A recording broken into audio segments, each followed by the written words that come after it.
want to go back and sleep on the bed already. Okay, yeah. So today, okay, everyone, you please record your own attendance, okay? Because all this while I lazy to record the attendance, right? And then Teams, the way they record, someone, can I off the? Okay, I off for him, okay? If you want to talk, you please well, this one is like disable allowed mic, but how to mute it only? Okay, yeah. Okay, if you have something to tell, you must unmute, okay? But yeah, don't forget.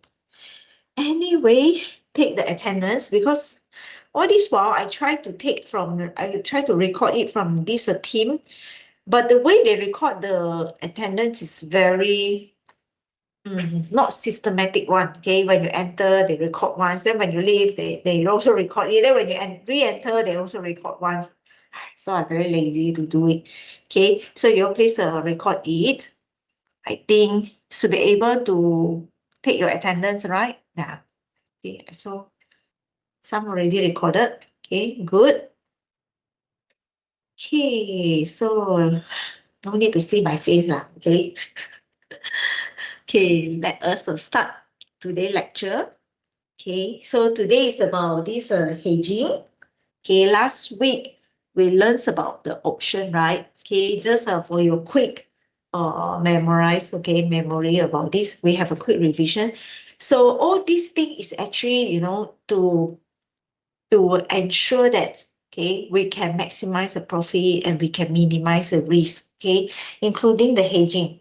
Okay, so last week we talked about the option. Okay, we say that sometime to protect us, that in case the price of the stock become very, very expensive, right? So we fix the price, we tell the the investor, if you buy the option from me, let's say now the stock price is equal to 50, but if you buy this option from me, we can, both of us, we agree that, the price can set at 53, for example, all right? So anything happens, let's say the stock after 3 months, it becomes 55, but you still can buy at this price, right? This is what we learned last week, we say that if you have an option, it always protect you, yeah, but this option is not compulsory, unlike the forward and future, right? Forward and future, when time's up, you must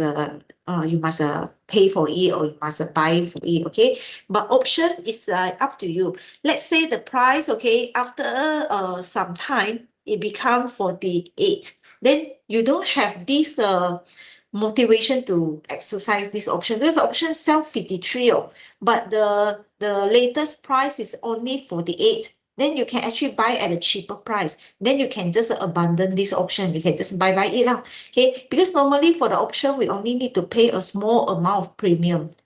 For example, this premium, I just give an example, it's only, let's say, only 2 ringgit. So you won't feel too sad to leave it, to say that, oh, I don't want this option anymore. It's okay, yeah, but it will protect you lah. So therefore, option, last week what we learned, we thought that it looks like the insurance, right? When something happen, you still can pay, you still can buy at this price, yeah, if it's a very expensive. But if a very cheap, then it's okay. You can use the normal market price to buy it. So today we are going to learn another types. It's called hedging. All right. So you can see for the forward definition, hedging is a practice of making a portfolio of investment less sensitive to changes in market variables. Later we will go through and you will understand more and more. But the central idea of hedging is, all right, they want to make this investment less sensitive to changes, especially for the financial institution. Because the financial institution, they always issues an option, all this kind of thing. But meanwhile, they also need to protect themselves. So the hedging is more to this financial institution. So hedging means that we want to reduce the risk. Yeah, when an investor worry that the market price may move in an unwanted direction, they can use a hedging strategy to protect themselves. Okay, later we will go into details how this works. Okay, but anyway, just remember hedging means that we want to reduce the risk. Okay, yeah. So you can see there are various hedging strategy. All right.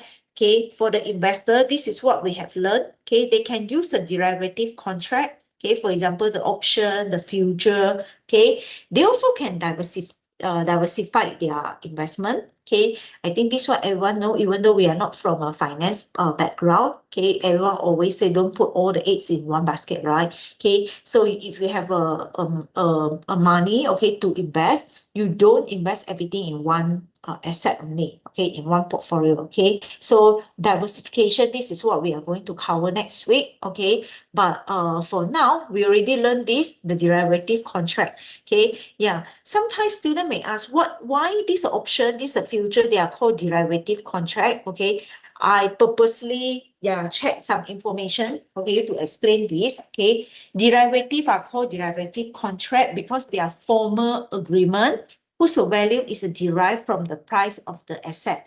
Okay, for example, okay, when we have a call option, if you still remember what is a call option is for the buy one, all right, okay, on the Apple stock. So in this case, okay, the call option, the option itself is a financial contract.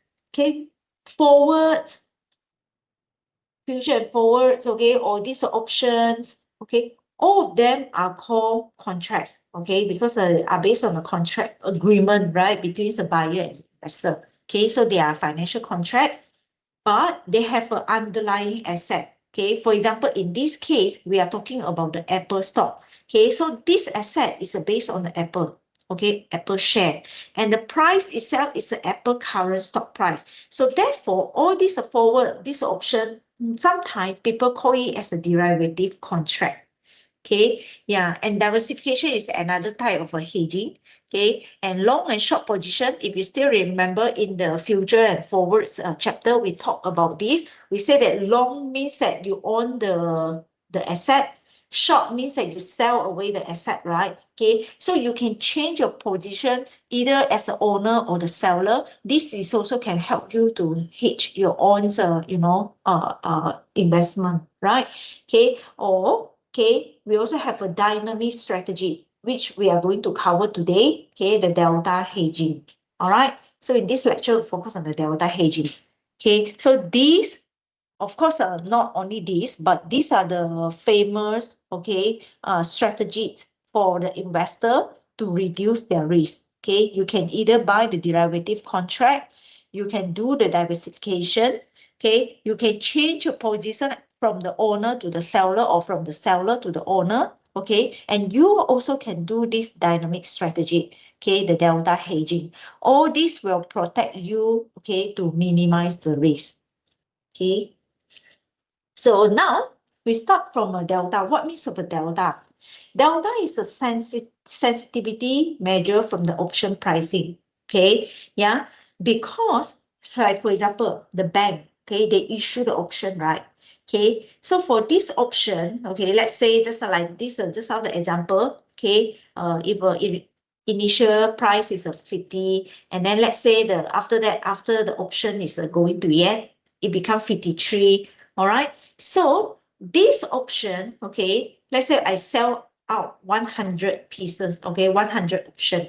So as a bank, they also need to think, okay, if let's say I sell this, then after that, a lot of people, 100 of them come and exercise the option, then how much, okay, I need to pay them back, right? Okay, because sometimes the bank, they may not have this stock for so many, okay, maybe they only have a 50 stock. So if let's say people come and practice the option, then they need to sell up to 100. So they need another 50, right? And this 50, sometimes they need to buy it, okay? Or sometimes they own it. Later we'll go into details, okay? Yeah, so therefore the delta is important to help the investor, the bank, okay, to value the option change if the price change by 1 unit. Okay, they want to know when there is a changes, okay, in this option price, okay, sorry, the asset price, then what is the value of the option now?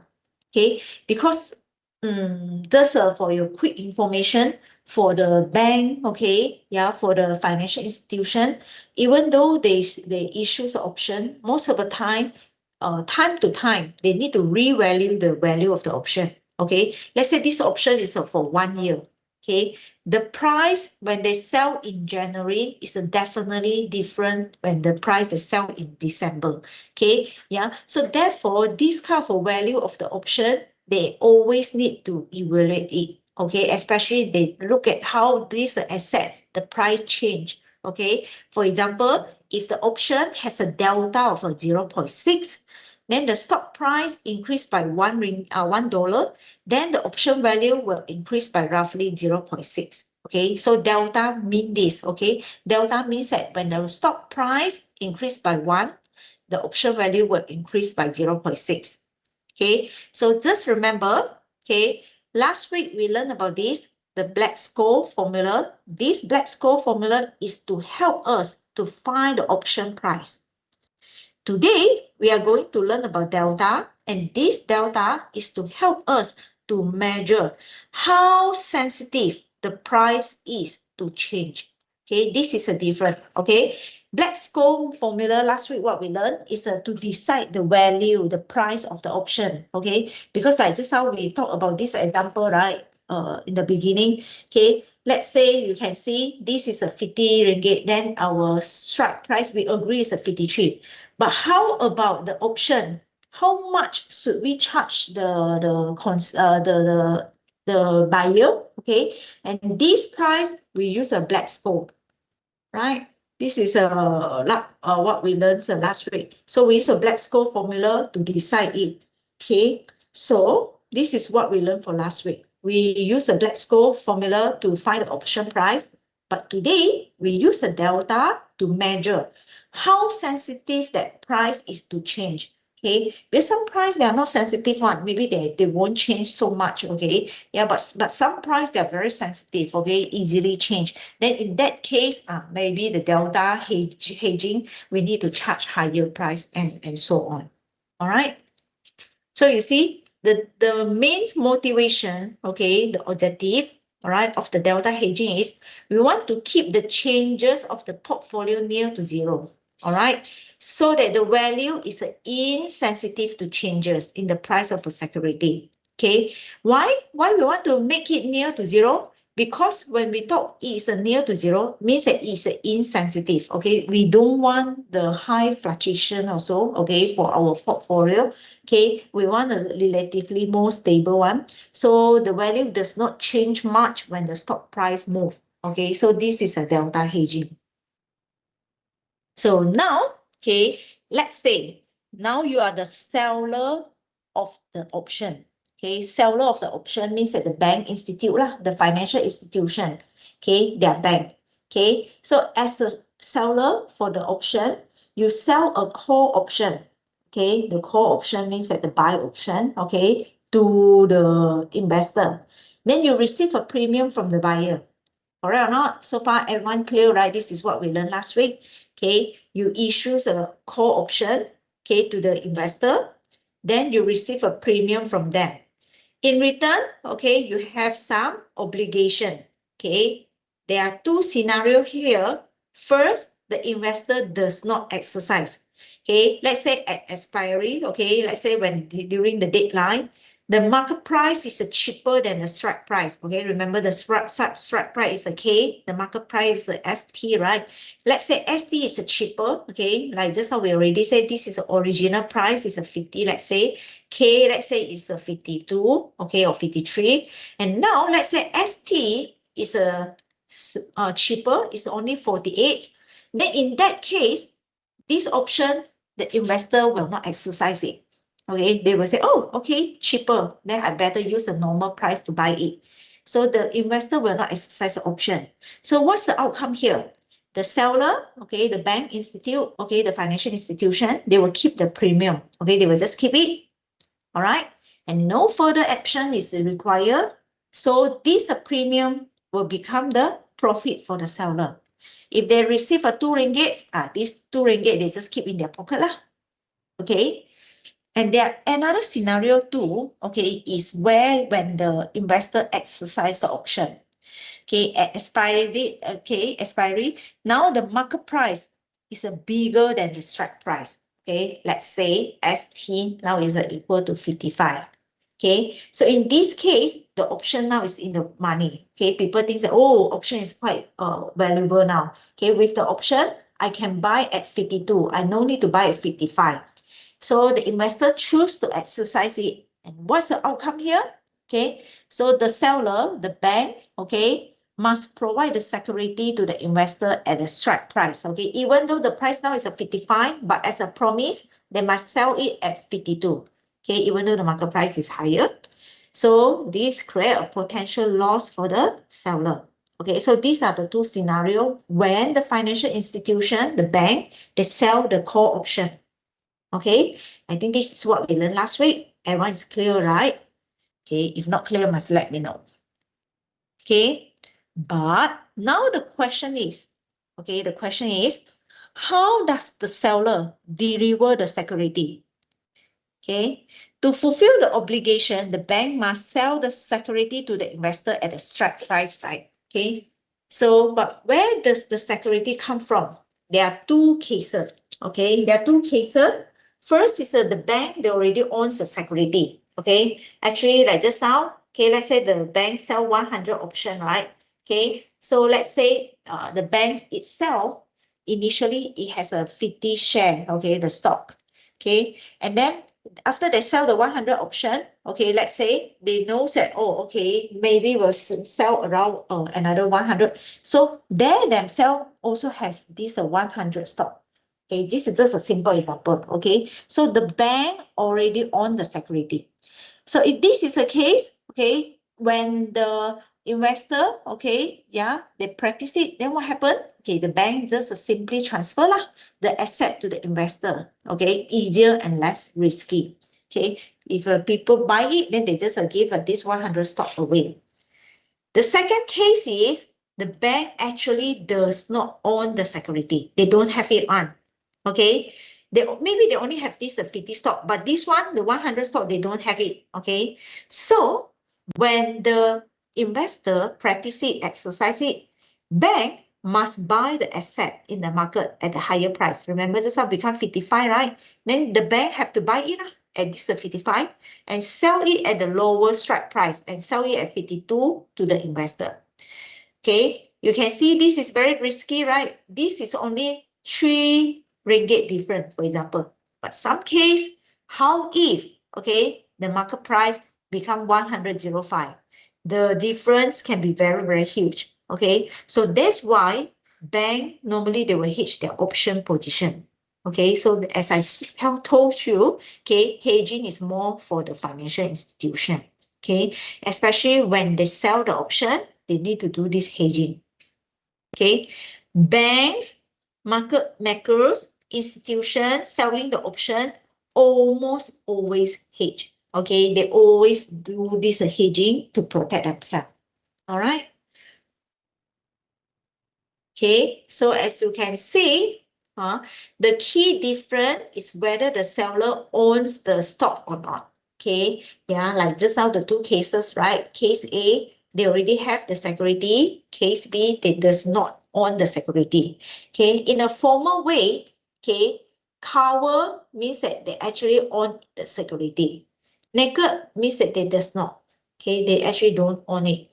All right, so you can see the seller own the stock. Yes, for the cover, for the position, okay, they use a proper name. Okay, for those seller own the stock, we call it as a cover strategy. If they don't own the stock, we call it as a naked strategy. Okay, so if let's say the stock increase the price, did they gain? Okay, yes, moderate. Okay, kept at the strike. Okay, let's say exceed the strike price, then they actually lose. All right, because they even though it's their own stock, okay, but because they by right they can sell at a higher price, right? But now they can only sell at this strike price. Okay, lose if a stock rise, the price increase. Okay, Okay, sorry, just I say yes, right? But actually the answer is no, because the stock already on, okay? Because this one initially they have a 150, right? This one, maybe last time they buy it at 50.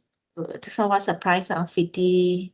50, right? Okay, last time, let's say the S0 was 50. So actually, even those, okay, now they can only sell at 52, but they actually not losing any money because the stock already on. Okay, and last time they only bought at 50. Okay, so therefore, now they sell it at 52, they still consider okay lah, not losing any money. Okay, but for the naked one, okay, they are limited to premium only. If the stock increase the price, okay, they only earn the premium price. Okay, but if the stock increase the price, do they have any loss? It's unlimited. Okay, can be potentially very large. Okay, as I said just now, maybe it's a 55 to 105. Then you can see they have to bear this risk, okay, by themselves. Okay, so there are basically two strategy. One is called cover strategy, another called naked strategy. So far, so good.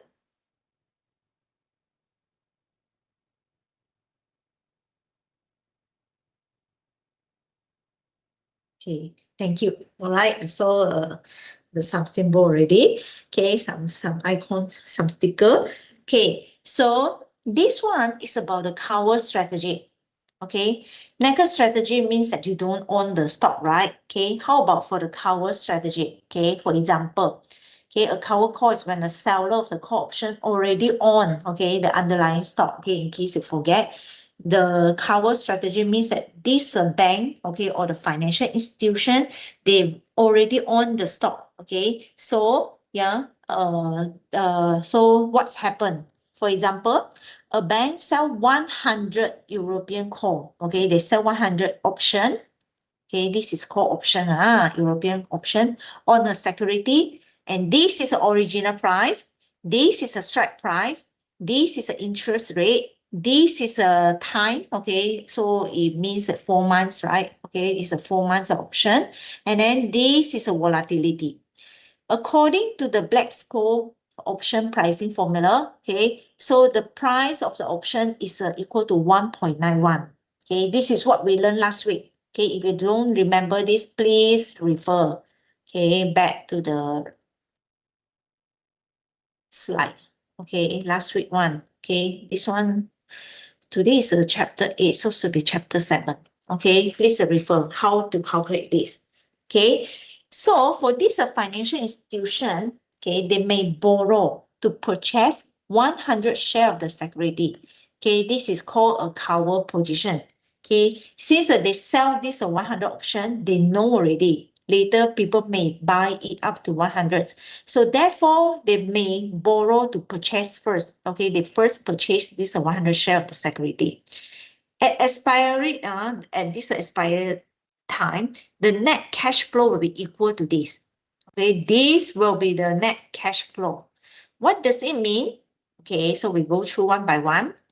First, at the expiry, the net cash flow will be equal to this. What does this mean? Okay, remember 52 is a K, right? The strike price. This one is a price that you are going to sell, okay, in the end. So this represents the cash the bank will receive from selling the share if the option is exercised. Let's say when the option is exercised, okay, then the people, okay, will buy the stock at this price. Okay, yeah, for example, okay, 52. All right, because let's say this is a 55, but minimum 52 and let's say 55, we assume that ST is equal to 55. This function means that we choose the minimum one. 52 and 55, which is lesser? 52. So therefore, the bank will only receive 52 ringgit, for example. Okay, why? Because the option is exercised, even though this is a current price, okay, the current stock price, but the bank cannot sell at this price. They can only sell at the agreed price. Okay, so they can only receive up to 52. Okay, yeah, if a smaller than 52, the option is not exercised, then the bank will keep stock value. All right. But if the more than 52, the option is exercised, the bank will sell at the strike price, cannot earn more. So this kept the revenue. Okay. So for the bank, the cash flow, this is what they earn. Okay. Then how about this part? Okay. This one is the initial, the bank cost of buying the stock. Okay, initially they need to buy the stock, right? Remember, if they imagine that if they calculate, they know that, oh, later, okay, I may need 100 stock. So now I use this original price to buy up to 100 stock first. Okay, and this 1.91965 is a premium they receive per option. It's an option price. Okay, yeah. And this one, okay, we need to take into account the interest factor, okay, because the interest rate, because the bank is borrowing to buy the stock, okay. So general, this red color one, it means that, okay, the cost of buying the stock, okay, yeah. So just now this one is the revenue, right? So this one is actually the cost, all right. Then why they want to multiply with 100? Because just now in the beginning, they already say, right? The financial institute may borrow to purchase the bank sell 100 European, okay, 100. So therefore, in the end, you need to multiply with 100, okay? So you have the total one is equal to this. So the cash flow, okay, the net cash flow the bank will have after selling this option, okay, when they own the stock is equal to 351.73. Okay, this is the amount the bank have it. Okay, yeah, if they own the stock. Okay, so this is for the cover strategy. So you can see by using the graph, okay, you can see if a ST is a greater, if a final stock price is a more than 52, in this case, more than 52, the cash flow will be equal to this, 351.73. This is what we calculated, okay? But if a less than 52, then the cash flow is zero, okay? It's a break even. Of course, for the bank, okay, you may think that they want the price lower. No, okay? Because in the end, they also hold some stock, right? Okay, they also don't want their stock become no value. So therefore, if until 48, okay, 48 is around this, okay, this is a break even. Okay, the price, the break even point. But if for 46, you can see 46,246, okay, this point, all right, the cash flow is already negative. If it's zero, okay, even worse, okay, the cash flow is negative. Okay, this is a worst case because all the stock owned by this bank, remember just now they purposely buy 100, okay, plus maybe with the original one, okay, we assume no original, we assume only 100, okay, yeah, in that case, they lose all the value of the stock because the stock already become worthless, okay, no value already. So even worse, they already pay for it, and then now you see, okay, if the stock price drop until this level, then they actually earn nothing. Okay, this is for the cover strategy. Okay, before we go to the next strategy, let us a break for 5 minutes. Okay, and to take a break. So we will continue at 12:40.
Okay, can we continue?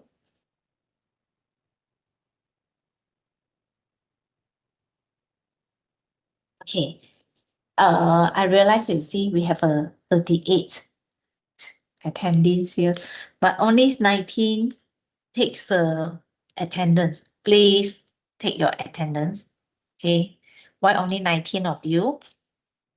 Right? Leong Hao Yi lah, Ida, Go, Daya, Nanda. Okay, please take your own attendance. Okay. On the spectrum. Okay, all right. Let us continue.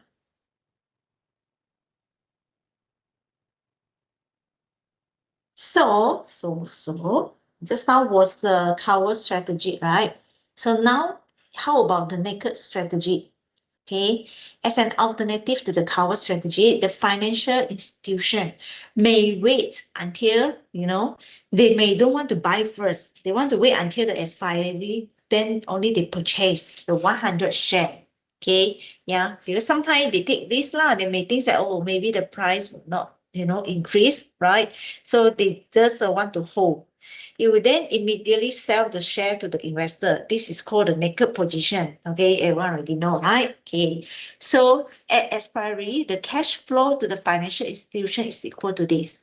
Okay, what does this mean? Okay, if the price smaller than 52, okay, then the call is not exercised. The seller will keep the premium. Okay, no stock need to be delivered. But if the price is more than 52, then the option is exercise. The bank must buy the expensive stock and sell at 52. Okay, so therefore they will have a loser occurs, right? Okay, I think everyone understand this already. So the profit, okay, for this naked strategy will be equal to this. Okay, this is a premium the bank receive multiplied, okay, with the interest rate. All right. Okay. And then this is 52 minus the ST is a gain or the lose from buying the stock at ST. Let's say because this one is how to say, this is a agreed price, right, at the strike price. So they will receive this money from the investor, okay, but they need to minus out the money they buy, okay, for the stock, okay, and selling at the strike price. Then after that, they multiply 100. So you can see the profit above, okay, will be written in this way. This is when they don't have the stock in advance. Okay, so they count on the how to say, this is the revenue, the premium, okay, and then plus with the the difference, okay, between the stock and also the strike price. Okay, then multiply 100. Okay, so you can see for the next strategy, it almost looks like this. Okay, this one, when the SD is smaller than the 52, then the profit will be equal to the premium they receive. Okay, plus with interest. Okay, when ST is equal to 53, then it's a break even. They don't earn the money, they also don't lose the money. Okay, but when the ST is equal to 56, okay, 56, then you can see the profit will start to have a negative because the firm, okay, not the firm, the bank, they need to buy the expensive stock and sell back to the seller. Okay, and if the price is going to infinity, then the loss will be unbounded, very, very huge. Okay, yeah, because they don't have a stock, right? So if the price become very, very expensive, then they have to buy with very, very expensive price. Okay.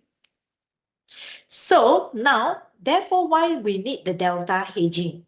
Okay, again, the delta measure how sensitive an option value is to change in the underlying asset price. Okay, by mathematically, this is a formula for the delta hedging. Okay, so this is the price of the option. This is the price of the stock. They want to see when the stock change the value, the price, okay, in 1 unit, how will it affect the option price? And this is a delta. Okay, so delta is not constant. It changes as the stock price and time change. Okay, so the delta hedging is a risk management method, okay, to make a portfolio insensitive to small stock price movement. Okay, small stock price movement only, because this one is just a small changes, 1 unit, right? Okay, so when the seller sell a call option, he face a risk. Okay, if the stock price increase, the option value will increase, then he lose as a seller. So to protect himself, he buys some share. Okay, so this now based on the naked and also based on the cover strategy, okay, we understand that, oh, maybe cover is better because if you own the stock, okay, no matter the stock price increase or this, but I cannot say like this. Okay, let me restructure my sentence. Okay, for the cover, we may think that it's good because it's your own stock price. Okay, so when when the price increase a lot, the lose is also equal to 0 because you buy at the original price. But don't forget, you have a risk, okay, when the stock price reduce, okay, then you will lose all the stock, okay, everything. Remember the graph just now? See, if a ST is equal to 0, let's say the stock price reduce, you will have a huge loss as well, okay? Yeah, you can see the stock will become worthless. So this is a risk for cover strategy, the risk, okay? Yeah, you may not, how to say, you may pay back the seller, the buyer with a original price, but you also face the risk that your stock price, the value will drop a lot. Okay. Well, for the naked strategy, okay, yeah, the risk for the naked strategy is, okay, the stock price may go into infinity. Okay, stock price may go into infinity.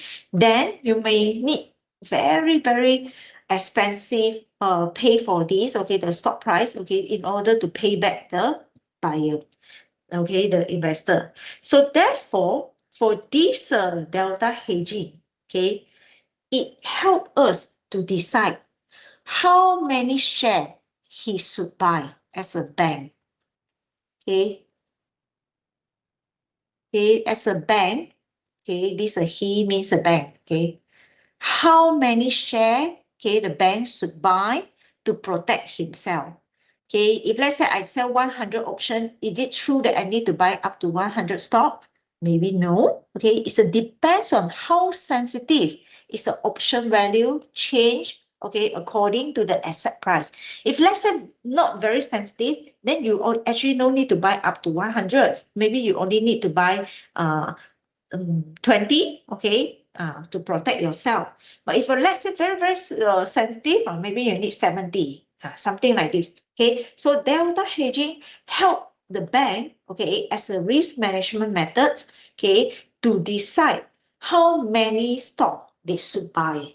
Okay, so you can see a portfolio is delta neutral when the overall delta is equal to 0. Small changes in the stock price do not affect the portfolio value, okay, because maybe they already own some share, right? Okay, for example, okay, this is a very simple example. If you sell an option, then you need to buy some delta share, okay?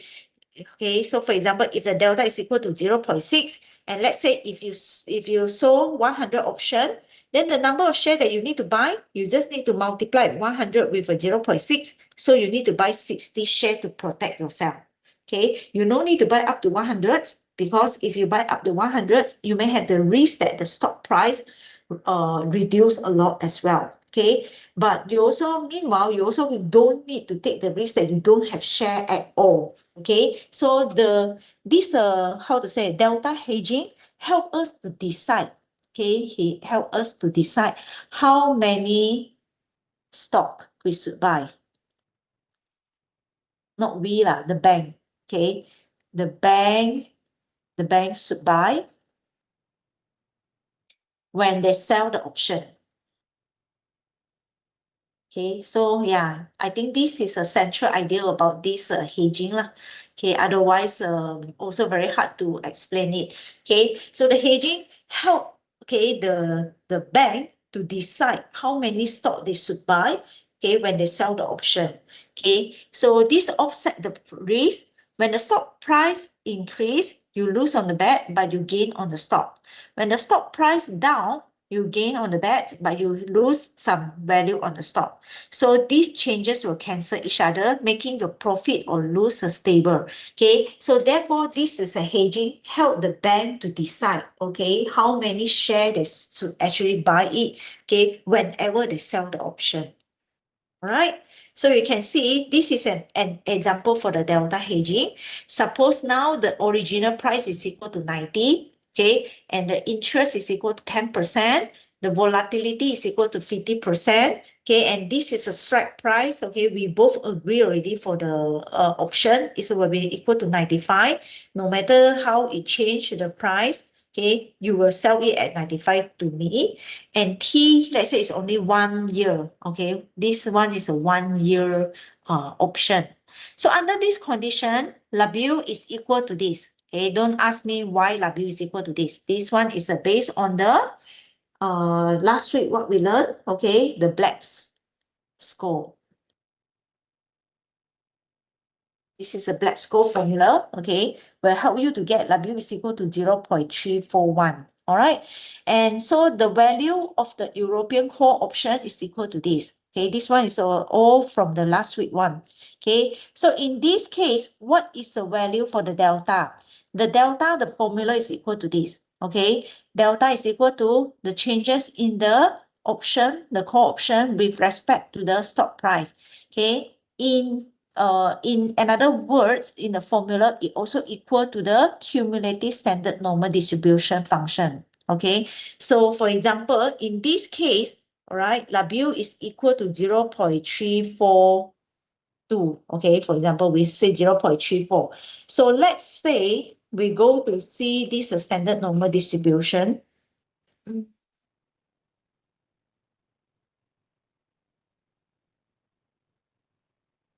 right, standard normal distribution, simply choose one. Okay, so just now the value is equal to 0.34. Okay, for example, 0.34.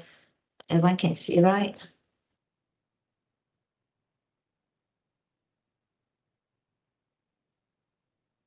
0.3 and then 4 is around, okay, 0.6331.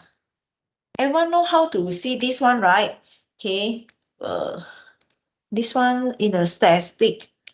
For example, I just simply screenshot.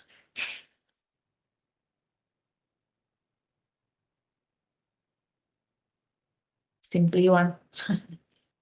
It's too big, different.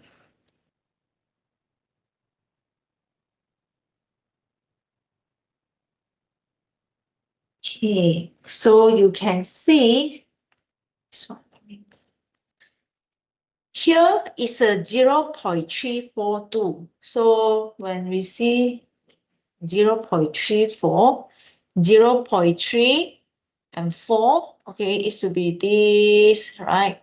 So it's around 0.6331, around that lah, okay, 0.6331, around this, okay. In the exam, as long as the first two is the correct number, the behind one, I don't care, okay, yeah, because the table sometimes we refer based to 2 digits, sometimes 3 digits, right, between them, okay, so it's okay for me. I just care about the first two, all right. Okay, I think in the final exam I will mention how many digits I want, but yeah. Anyway, in case if I don't mention it, you just need to show the first two also enough already. Okay, yeah, I will give you the full mark as well. Okay, so you can see, therefore, in this case, the delta is equal to 0.63. All right, 633. So means what? Okay, in the finance, okay, what does this delta means? So if let's say this is a financial institution, this is a 100 call option, then the firm will receive this money, right? Okay, because the option one is costing 19.46. Okay, so 100 multiplied 19.46, it will receive this 1946.03. Okay, so in that case, they will base on the delta multiply number of share and cost of share. So this is a delta from here, okay, and this is a number of share because they sell 100, and the cost of the share is equal to 90. Okay, yeah. This one, 90. Here. Yeah, sorry, I was finding where is this a 90. Okay, yeah, it's because the beginning, remember? Okay, yeah, the share in the beginning is a 90. So they need to decide how many share they should buy. Okay, so based on the delta, actually this is the amount they need to buy the share. Okay, for the initial hedge. All right, so this is the beginning one. Then, okay, this one is just okay. So where does the money come from? Again, okay, for this kind of textbook, normally we assume the bank borrow the money. Okay, yeah, we model option hedging as a borrowing because the Black-Scholes theory assumes a portfolio are financed at the risk-free rate. Okay, so mathematically, we assume that there is no, okay, arbitrage words. So borrowing is not because the bank is broke, okay, not because the bank has no money, okay, but because for the simple calculation, because we assume that the portfolio are financed at a risk-free rate. Okay, so therefore we use these risk-free rates to calculate the interest. Okay, so we assume that they are borrowing. The bank already received this from selling the option. This is a price from the option 1946.03 just now. 1946.03, okay, and then but buying the share cost this 5703.97, okay, this is a price that you need to buy the share. Okay, so the shortfall must be financed, right? So therefore they minus this from the premium, so the bank need to borrow up to this money, okay, to do the hedging. Okay, so this is how the bank decide, okay, how much they should buy, okay, to do the hedging. Okay, so for this type of bank, the financial institution, normally they has multiple ways to trade the option or the hedging. Okay, if after setting out the hedge, the financial institution does nothing else until the expiry, then it's called hedge and forget. Okay, so means what? Means that you sell the initial delta hedge, okay, you sell the option, okay, yeah, then you buy the share, okay, because of this, you already know how much you should buy, then you borrow or lend some money to finance it, then you do nothing until maturity. So in that case, we call it as a hedge and forget. Okay, after you hedge it, then you forget about it. All right. But normally, this is not the practice, not the normal practice of a bank. They don't do like this. They won't hedge once and then forget it and ignore it. Okay. Why? Okay. Because this will be very risky because two things they will change over time. First, the option value will decrease. Okay. Remember I told you, okay, if let's say you only protect yourself, the option, let's say the value is only for 1 month, okay, the price itself will be different if the option is to protect for 1 year. Okay, you imagine 1 month and the 1 year only. Okay, yeah, the longer the time, sometimes the harder for us to predict, right? Okay, so the value of the call option will lose as a function of time. Okay, so therefore, if you do nothing, you're actually very risky because you are losing the uncertainty or this kind of thing. Okay, so you by right, you can sell the option with a cheaper and cheaper price. So the bank, they should always rebalancing the portfolio.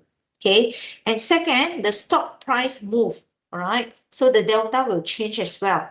The price of the security will change during the life of the option. So the firm may choose to make periodic adjustment to the number share of the security it holds. Okay, so initially, let's say you buy up to 100 share, but after, let's say 9 months, you can decide whether you still want to hold this 100 share or not. Okay, or you should reduce it, let's say to 70 and so on. Okay, yeah. So for this kind of thing, we call it as a rebalancing the portfolio.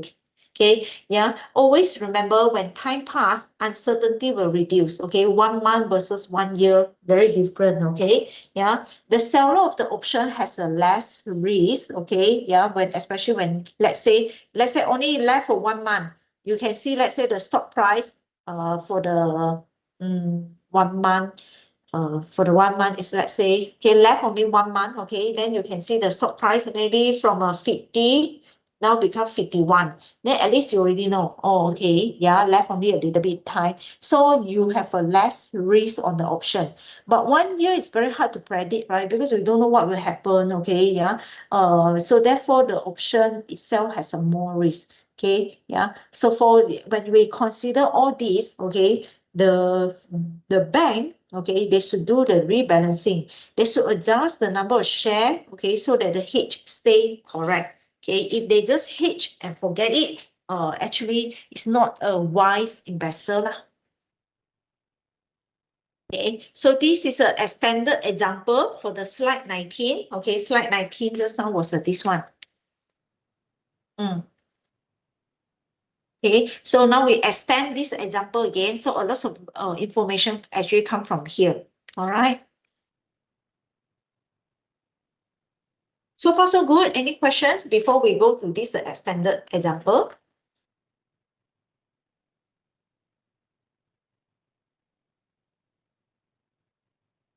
This one, because I hide already, so maybe I cannot see some. So far, so good, everyone. Okay. Yes, doctor. Okay, thank you. All right.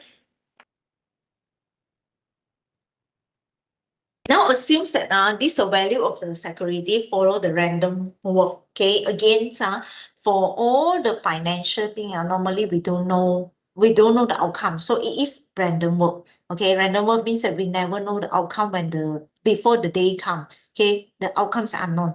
So you can see again, just now they say that the S0 is equal to 90. Okay, from slide 19. Okay, everything please refer back to this one. You can see S equal to 90, right? R is equal to 10. Okay, volatility is 50. Then the strike is 95 and so on. Okay, so for this stock, you can see this is a 95. This is a strike price. Okay, yeah. And then they buy for 1 year. If you still remember, T is equal to 1. This is an annual. So therefore, it's a 12 month. Okay, so the European call option will be exercised. Okay, if this price is more than 95. All right. Okay, so this is what we already learned about the option. Okay, so let's say you can see they are comparing, all right? First month, second month, until the 12th month. Suppose that this is for the first month, okay? The price is equal to 90.56.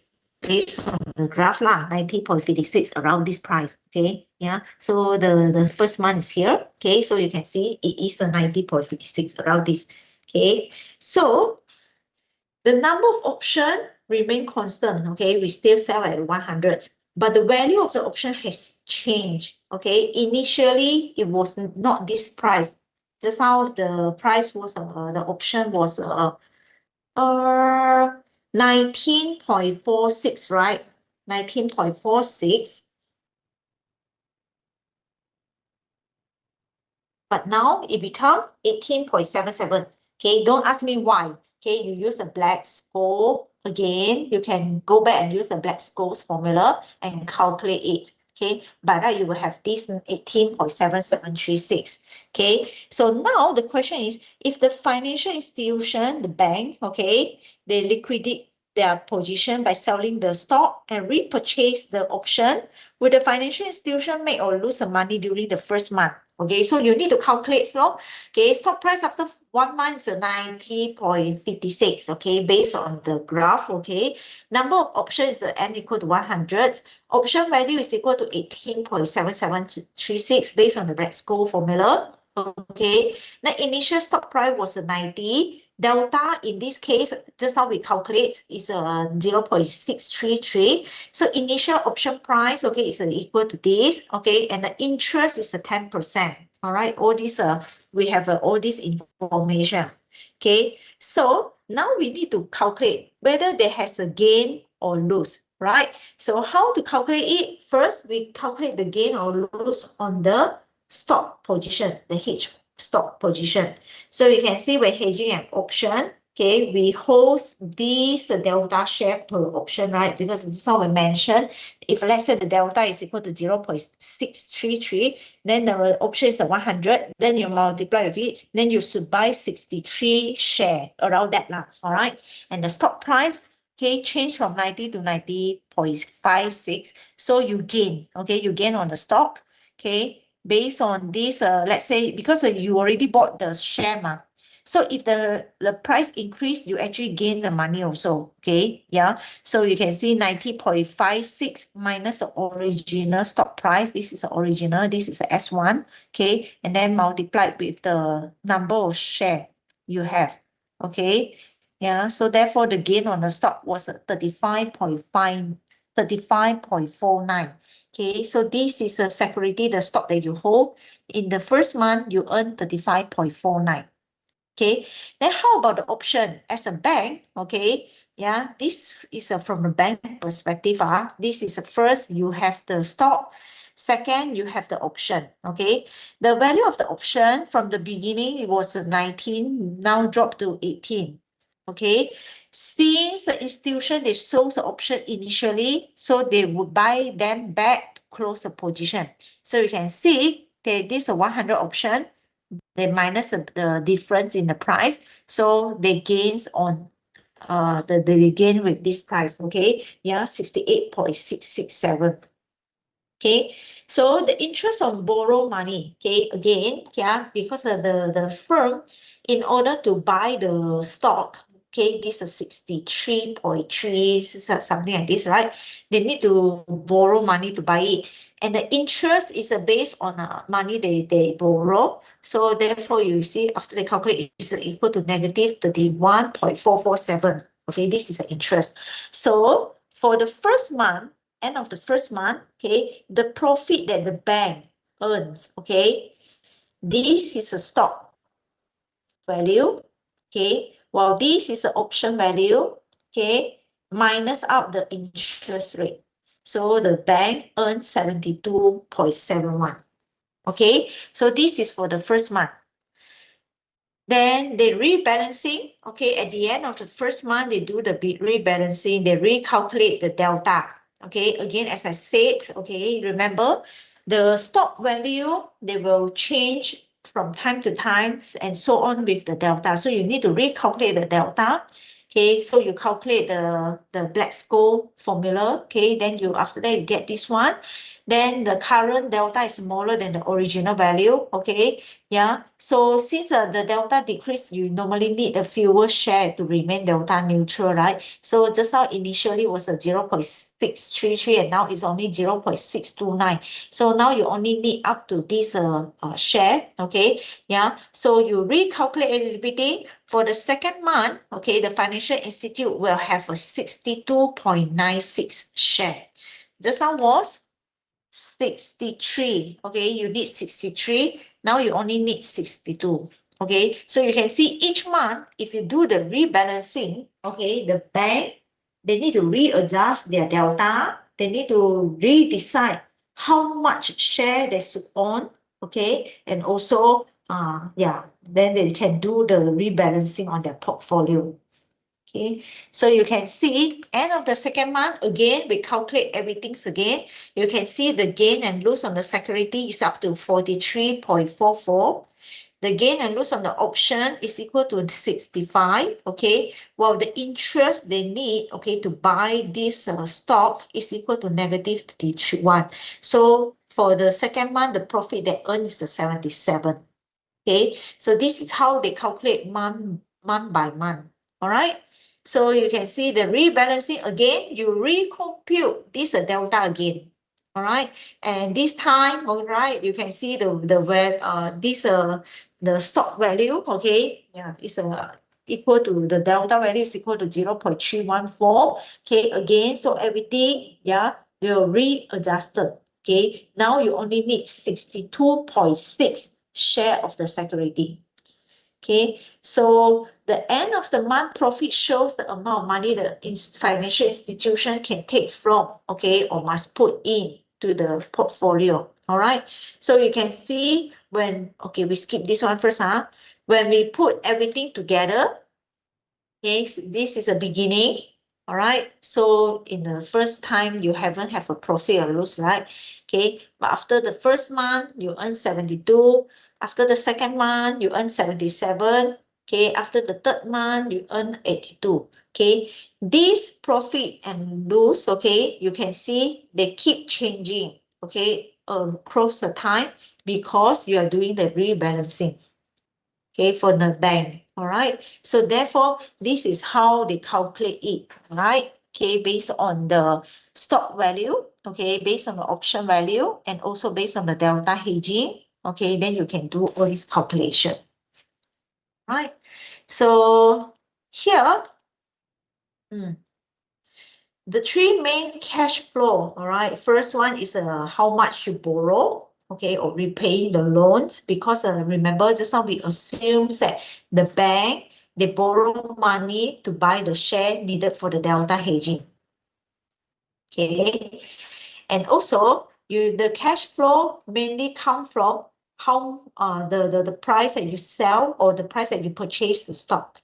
Okay, yeah, and last is the interest. Okay, so these are the things. So therefore, you can see the profit or the loss is a gain or loss on the stock, the first one, plus gain or loss on the option. Okay, the second one, then minus the interest charges, the third one. So this is why the profit just now, all these, okay, we always consider 1, 2, and 3.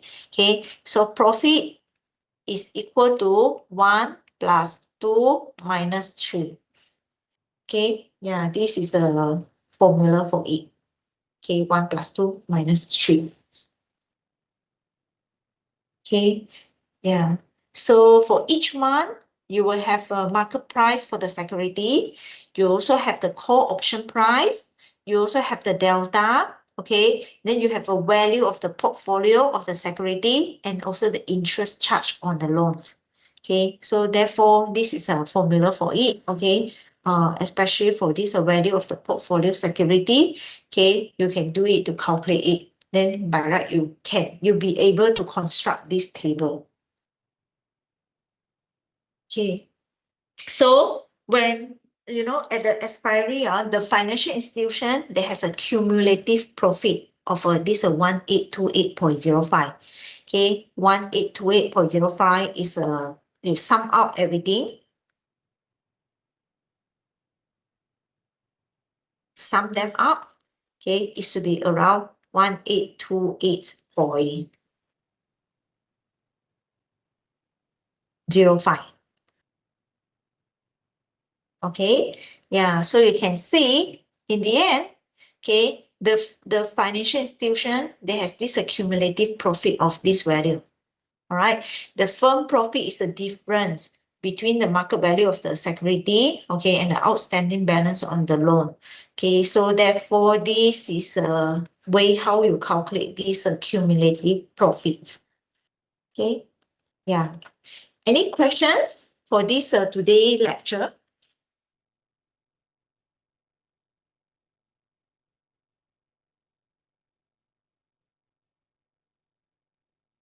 Okay, so today, all right, I have one exercise for you all. This one.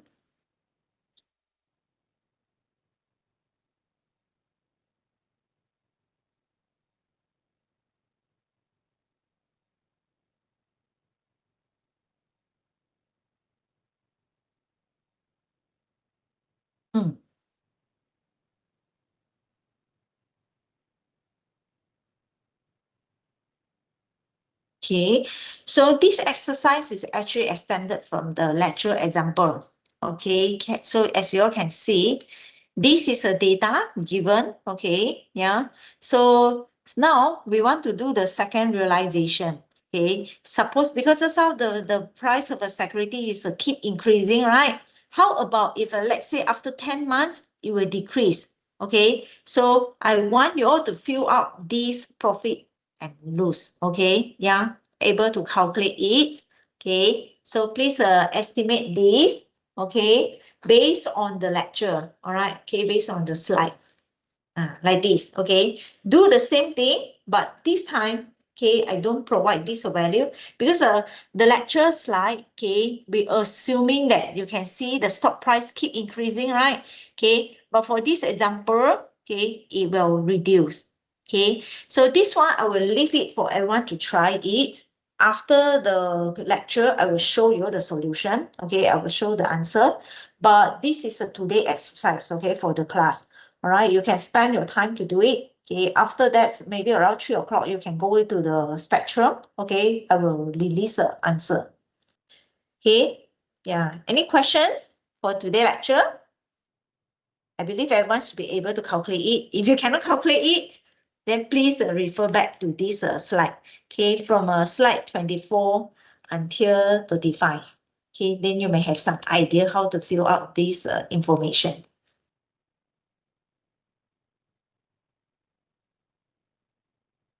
Okay, yeah.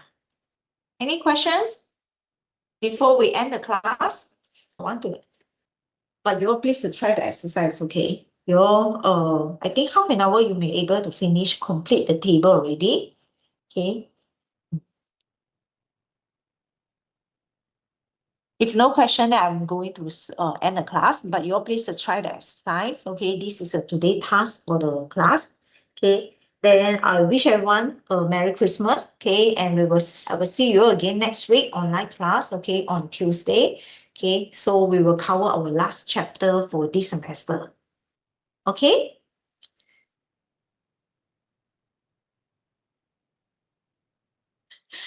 Am I talking to myself? Okay, Dr. Hun. Yeah, Sure. thank you. Okay, thank you, everyone. Please try the exercise, yeah. Okay, thank you, everyone. Then I will stop here. Thank you. Thank Thank you, Dr. doctor. Thank you, Dr. Thank you, Doctor. Doctor. Thank you, Doctor. Thank